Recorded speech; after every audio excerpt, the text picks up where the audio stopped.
हाय, hello, नमस्कार. मी इथं designer sleeves कसं शिवायचं ते सांगणार आहे. पहिल्यांदा मी इथं अस्तर आणि मेन फॅब्रिक कट केलेलं आहे. दोन्ही जॉईंट करून खालच्या बाजूला शिलाई मारून घेते.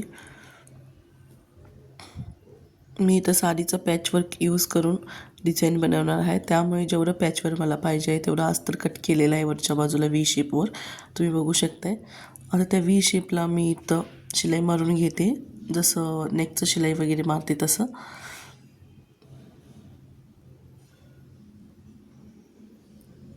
आता आतला मेन फॅब्रिक कट करून घेते. स्लीव सरळ करून घेते.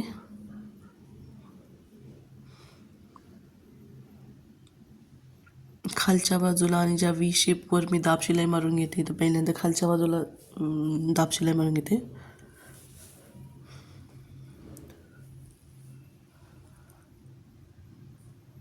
आता वरच्या बाजूला व्ही शेपला दाब शिलाई देते मी.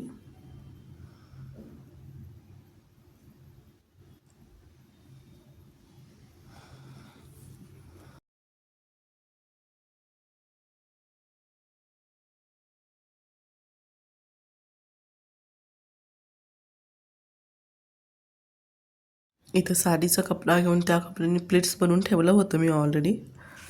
साडीच्या कपड्याने ते अटॅच करून घेते व्ही शेपला.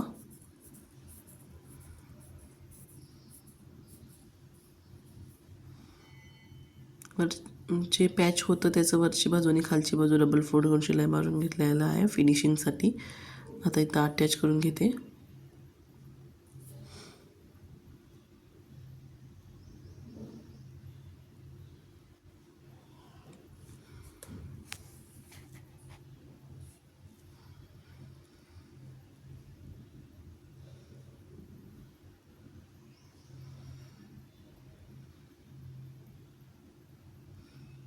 आता खालच्या बाजूला ब्लाऊजचं बॉर्डर जे होतं ते लावते.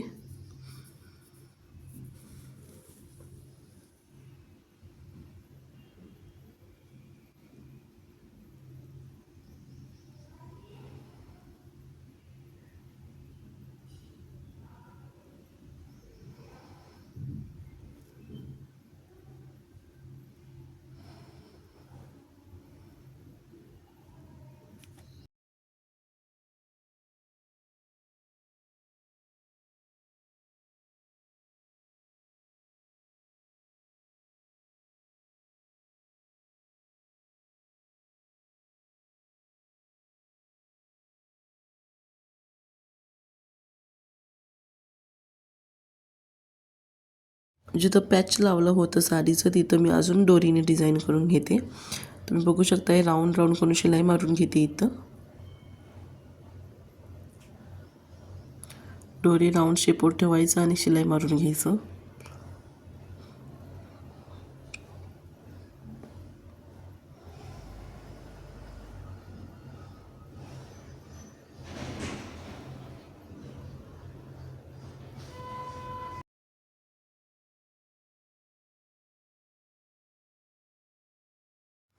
इथं दोरीचं डिझाईन बनवून रेडी झालेलं आहे.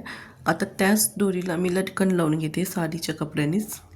कॉन्ट्रास्ट आहे साडी त्यामुळे छोटीशी लटकन लावून घेते.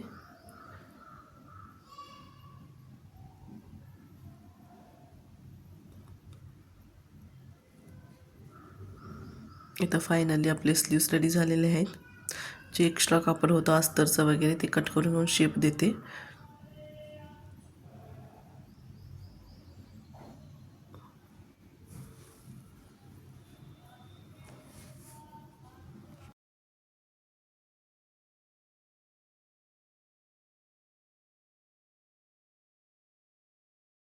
तुम्ही बघू शकता इथं स्लीव्स कसं रेडी झालेत ते. कसे झालेत म्हणून कमेंट बॉक्समध्ये कमेंट करा. Thank you for watching.